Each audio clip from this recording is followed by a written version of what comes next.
नमस्कार, मैं हूं पंकज श्रीवास्तव। सत्य हिंदी के खास कार्यक्रम सुनिए सच में आपका स्वागत है।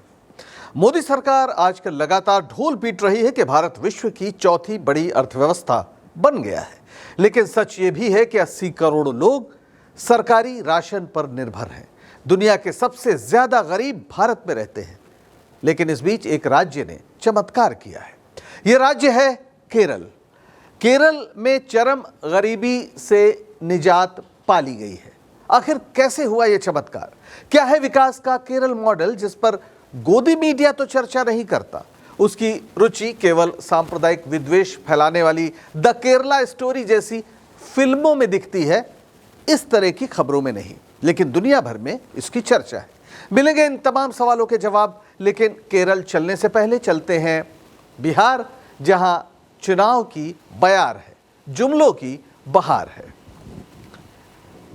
चुनाव प्रचार जोरों पर है। प्रधानमंत्री मोदी जी पहुंच गए हैं बिहार। लगातार वोट मांगते हुए तमाम नए नए भाषा के चमत्कार दिखा रहे हैं।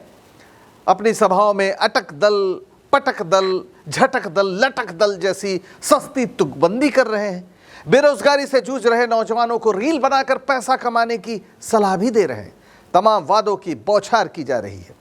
गठबंधन और लठबंधन जैसी चुटकुलेबाजी हो रही है, लेकिन इस बात पर चर्चा कहीं नहीं हो रही कि 20 साल के एनडीए के शासन में बिहार में गरीबी, शिक्षा, स्वास्थ्य आदि मसलों का क्या हाल है, जिसके लिए सरकारें दरअसल बनाई जाती है।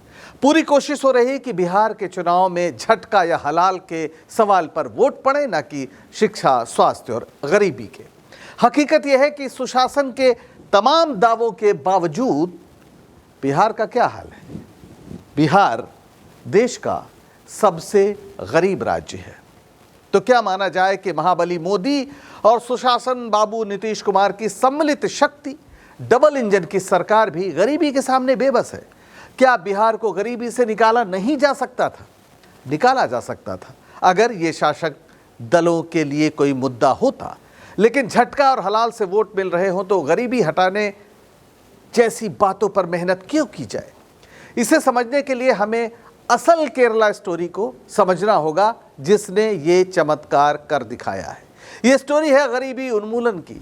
केरल देश का पहला राज्य बन गया है जिसने चरम गरीबी को खत्म कर दिया है। चीन के बाद दुनिया का अकेला ऐसा क्षेत्र केरल है जहां चरम गरीबी को खत्म करने में कामयाबी पाई गई है, और नीति आयोग ने इसकी तस्दीक कर दी है।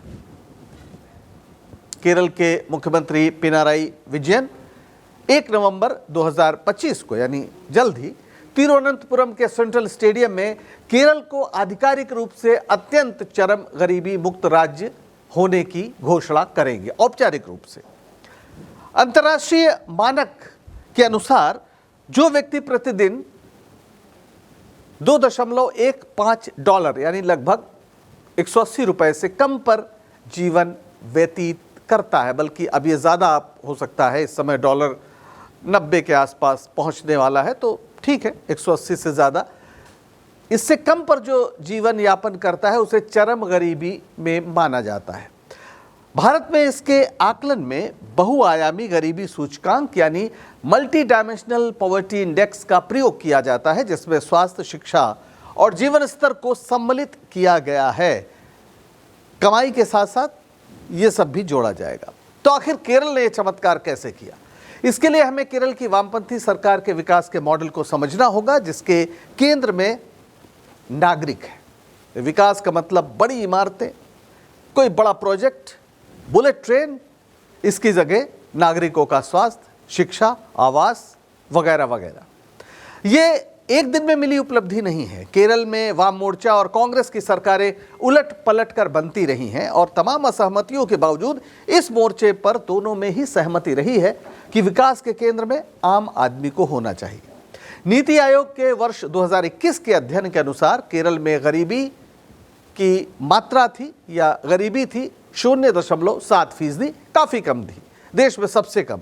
और उसके बाद चरम गरीबी को खत्म करने के लिए विजयन सरकार ने योजनाबद्ध कार्यक्रम शुरू किया। क्या किया ये देखा जाए, जिससे अंदाजा लगेगा कि कैसे ये गरीबी खत्म कर दी गई।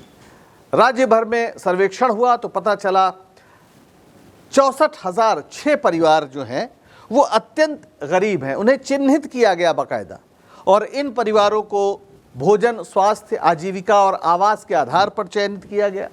यानी उनको भोजन नहीं मिल रहा है, उनका स्वास्थ्य खराब रहता है, वगैरह वगैरह। सरकार ने व्यक्तिगत जो सूक्ष्म योजनाएं हैं उन्हें प्रत्येक परिवार को उपलब्ध कराई, जिसके तहत उनको उनकी तमाम तात्कालिक और दीर्घकालिक आवश्यकताओं को पूरा किया गया। इसके अलावा जिनके पास दस्तावेज नहीं थे, राशन कार्ड, वोटर कार्ड, आधार कार्ड या दूसरे और दस्तावेज, उन्हें उपलब्ध कराए गए। और ये देखा गया कि ऐसे राज्य में 21,263 लोग हैं जिनके पास कोई दस्तावेज नहीं है, उनके दस्तावेज बने।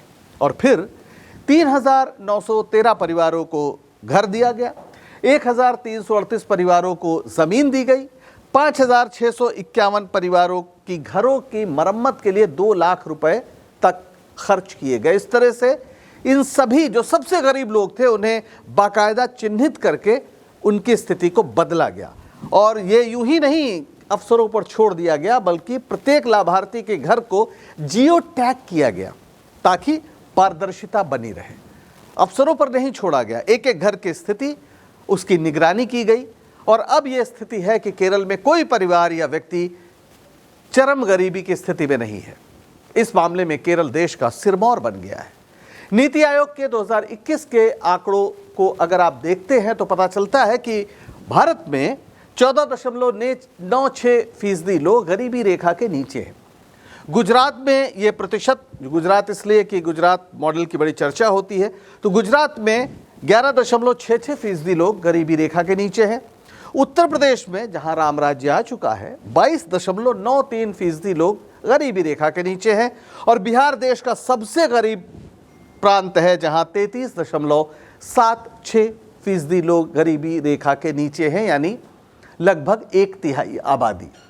गरीबी रेखा के इस पैमाने को बहुआयामी गरीबी यानी multi dimensional poverty index MPI के रूप में परिभाषित किया गया है। इसमें आर्थिक आय व्यय ही नहीं बल्कि जीवन स्तर, स्वास्थ्य और शिक्षा जैसी बुनियादी चीजें शामिल होती हैं।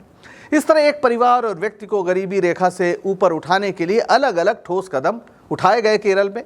इस काम में राज्य सरकार और अन्य सभी स्थानीय निकायों, संस्थाओं, पंचायत, जिला परिषद, महापालिका, नगर पालिका आदि ने अपनी अपनी भूमिका निभाई।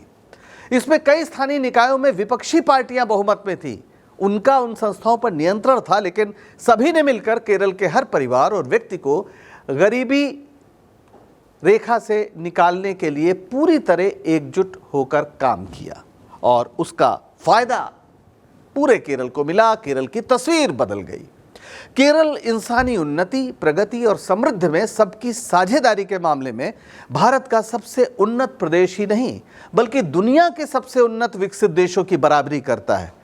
कुछ तो जो पश्चिमी देश है उनसे भी आगे हो गया है केरल। इनमें अमेरिका तक है, पश्चिमी यूरोप, चीन और क्यूबा जैसे देश शामिल हैं। इस बात की पुष्टि नीति आयोग की 2023-24 की रिपोर्ट भी करती है। नीति आयोग की रिपोर्ट जो कहती है वो आपके सामने है। केरल मानव विकास सूचकांक में भारत का शीर्ष प्रदेश है, ह्यूमन डेवलपमेंट इंडेक्स, जिससे पता चलता है कि दरअसल विकास का स्तर क्या है। नीति आयोग ने केरल को इस मामले में 79 अंक दिए हैं। 78 अंक के साथ तमिलनाडु दूसरे स्थान पर है और बिहार को सिर्फ 57 अंक मिले हैं। बिहार और केरल के बीच 22 अंकों का अंतर है। नेशनल सर्वे 2025 की रिपोर्ट के अनुसार केरल की साक्षरता दर 96.2% है। ध्यान दीजिए, 96.2%। भारत की कुल औसत साक्षरता दर कितनी है? 77.7%। और यूनेस्को के आंकड़ों के अनुसार विश्व की साक्षरता दर औसत 86.5% है, यानी विश्व के औसत से केरल बहुत आगे है। भारत से तो आगे है ही। केरल की जो साक्षरता दर है भारत की औसत साक्षरता दर से करीब 18% और विश्व की साक्षरता की औसत दर से 10% ज्यादा है। संयुक्त राष्ट्र संघ के 2023 के आंकड़ों के अनुसार भारत में जीवन प्रत्याशा 72 वर्ष है, यानी औसत रूप से भारत में व्यक्ति का जीवन 72 वर्ष माना गया है औसतन। और केरल में कितना है? केरल में है 78.26%, यानी माफ़ करिएगा 78 वर्ष से ज़्यादा। उत्तर प्रदेश और बिहार की तुलना में देखें तो केरल में जो जीवन की प्रत्याशा है वो 8 वर्ष अधिक है। यानी कोई अगर केरल में रहता है तो वो बिहार और उत्तर प्रदेश के तुलना में 8 साल ज़्यादा जिएगा औसतन। और विश्व की जो औसत जीवन प्रत्याशा है वो है 73.1, यानी 73 वर्ष के आसपास औसत जीवन है पूरी दुनिया में। तो भारत में केरल वो राज्य है जो यहाँ से भी 5 साल ज़्यादा है। केरल में प्रति 1000 लोगों के बीच जो माफ़ करिएगा जो 1000 रुपया है वो स्वास्थ्य सेवाओं पर केरल प्रति व्यक्ति खर्च करता है, यानी प्रति व्यक्ति के हिसाब से 1000 रुपये, जबकि पूरे भारत में औसत खर्च है 250 रुपये, सिर्फ 250। केरल में राज्य का जो सकल घरेलू उत्पाद है उसका 3.46% शिक्षा पर खर्च किया जाता है, आवंटित किया जाता है। भारत सरकार ने 2025-26 के बजट में 2.5% खर्च करने का प्रावधान किया है, लेकिन सिर्फ 1.9% से आसपास ही खर्च किया गया। केरल में प्रति 1000 व्यक्तियों पर 1 डॉक्टर उपलब्ध है। विश्व स्वास्थ्य संगठन इसे सबसे उन्नत अनुपात मानता है। विश्व में यह औसत है प्रति 1500 लोगों पर 1 डॉक्टर। और इसका एक और नतीजा आप देखें, केरल में 1000 जब बच्चे जन्म लेते हैं तो उसमें सिर्फ 5 बच्चों की मौत होती है, जिसे हम शिशु मृत्यु दर कहते हैं। और पूरे भारत में लेकिन यह औसत है 25, यानी 25 बच्चे 1000 बच्चे जो जन्मते हैं उनमें उनकी मौत हो जाती है। अमेरिका में 5.6 बच्चों की मौत होती है। आप जाहिर है दशमलव में बच्चों की मौत नहीं होती, एक औसत है। तो अमेरिका से बेहतर स्थिति केरल में है, क्योंकि केरल में शहर हो या गांव 99% के आसपास जो माँ प्रसव होता है वो एक प्रशिक्षित नर्स और डॉक्टरों की देखरेख में होता है। तो इसकी वजह से वहाँ पर शिशु मृत्यु दर बहुत कम है। और केरल में जो मजदूरी का औसत है वो 700 रुपये से अधिक है प्रतिदिन, यानी दिहाड़ी मजदूर जो पूरे देश में है उससे 4 गुना ज़्यादा औसत मजदूरी केरल में है। मध्य प्रदेश में मजदूरों को सबसे कम मिलता है 292 रुपये प्रतिदिन।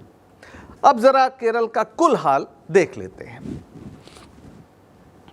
केरल भारत के नक्शे में आप देखें एकदम दक्षिण पश्चिमी कोने में केरल है, अरब सागर के तट पर, पश्चिमी घाट और समंदर के बीच। भारत की कुल ज़मीन है उसका 1.18% केरल के पास है। इसके 3 क्षेत्र हैं, तटवर्ती मैदान, मध्य में पहाड़ियाँ और फिर पश्चिमी घाट।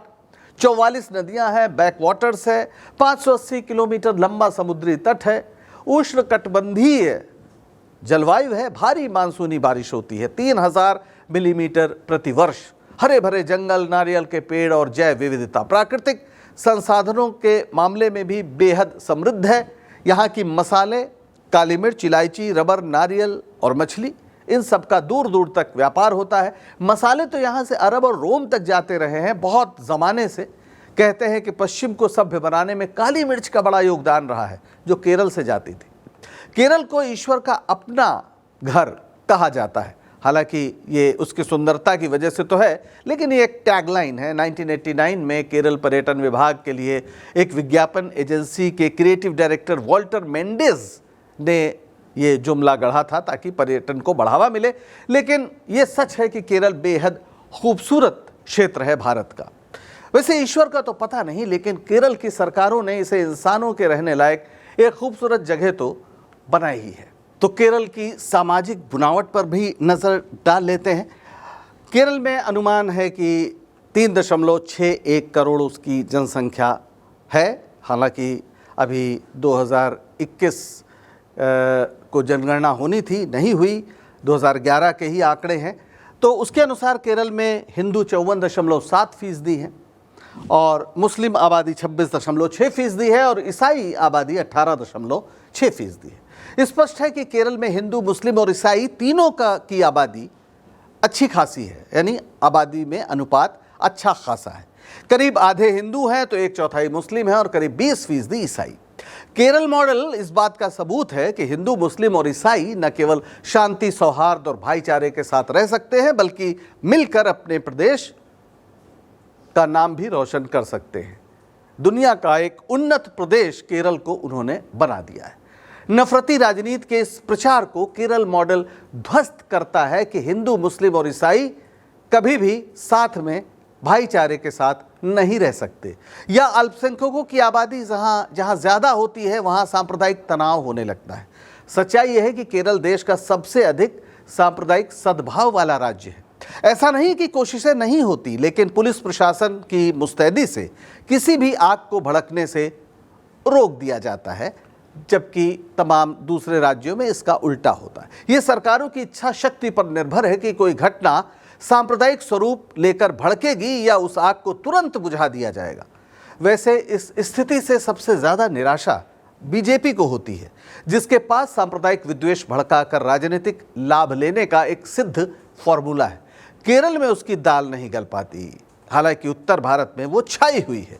कुछ साल पहले 2021 में केरल के इकलौते विधायक थे उस समय ओ राजगोपाल। उन्होंने क्या कहा था वो देखिए। उन्होंने कहा था कि केरल में 90% साक्षरता है, लोग सोचते हैं, बहस करते हैं, ये शिक्षित लोगों की आदतें हैं। केरल में बीजेपी को सफलता ना मिलने का यही कारण है, यानी जहां लोग सोचेंगे, समझेंगे, पढ़े लिखे होंगे, बहस करेंगे, वहां बीजेपी की दाल नहीं गलती है, ऐसा ओ राजगोपाल ने कहा था। वैसे केरल ने जो तरक्की की है वो अचानक नहीं की है। कभी केरल में भयानक सामंती जकड़न थी, जाति दमन और जमींदारी प्रथा बहुत आतंककारी थी। आज़ादी की लड़ाई के दौरान इन मुद्दों के आधार पर वामपंथी आंदोलन ने केरल में जड़ जमा ली थी। EMS नंबूदरीपाद केरल के ही नहीं, देश के बड़े वामपंथी नेता। केरल की आज की तरक्की के पीछे वहां आज़ादी के पहले से चल रहे कम्युनिस्ट आंदोलन का बहुत बड़ा हाथ रहा है। जाति दमन और जमींदारी के खिलाफ कम्युनिस्ट पार्टी ने जबरदस्त आंदोलन संगठित किया था। आज़ादी के बाद 1956 में राज्य पुनर्गठन एक्ट के तहत केरल की स्थापना हुई और 1957 में CPI यानी कम्युनिस्ट पार्टी ऑफ इंडिया ने चुनाव में जीत हासिल की। इससे पहले कम्युनिस्टों की ख्याति बंदूक के बल पर सत्ता दखल की थी, लेकिन यह भारत की खासियत ही थी कि दुनिया की पहली चुनी हुई कम्युनिस्ट सरकार केरल में बनी। EMS नंबूदरीपाद मुख्यमंत्री बने। भूमि सुधार बड़े पैमाने पर हुआ। जमींदारी खत्म करने का जो प्रयास था उसको तेज किया गया। कम्युनिस्ट चूंकि भौतिकवादी दर्शन पर यकीन रखते हैं, इसलिए स्कूल, स्वास्थ्य, शिक्षा, रोजगार के प्रश्न महत्वपूर्ण हो गए, ना कि मंदिर या मस्जिद। उसकी प्रतिद्वंदिता कांग्रेस से थी, जिसने कम्युनिस्टों को इस मोर्चे पर पीछे छोड़ने की कोशिश की। कुल मिलाकर जीवन की बेहतरी राजनीतिक स्पर्धा का केंद्र बन गई और आज केरल ने चमत्कार करते हुए गरीबी को मिटा दिया है। जबकि बीते 4 दशकों में उत्तर भारत के राज्य लोक की जगह परलोक की राजनीति में ज्यादा व्यस्त रहे। शिक्षा, समृद्धि और स्वास्थ्य की जगह मंदिर, मस्जिद ज्यादा महत्वपूर्ण राजनीतिक विमर्श बने रहे। नतीजा यह है कि उत्तर के राज्य गरीबी, भुखमरी, शिक्षा और स्वास्थ्य समस्याओं से जूझ रहे हैं, मानव विकास के मानकों पर त्राही त्राही कर रहे हैं। हालत यह है कि 20 साल के शासन में बिहार को सबसे गरीब राज्य बनाए रखने वाले मुख्यमंत्री नीतीश कुमार को सुशासन बाबू कहा जाता है। खैर, चुनाव अपना अपना, मर्जी आपकी, सर भी है आपका।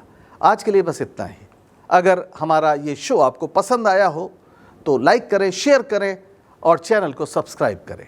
सत्य हिंदी का ऐप भी डाउनलोड करें, जिसका पता वीडियो के नीचे डिस्क्रिप्शन में आपको मिल जाएगा। दीजिए इजाजत, नमस्कार।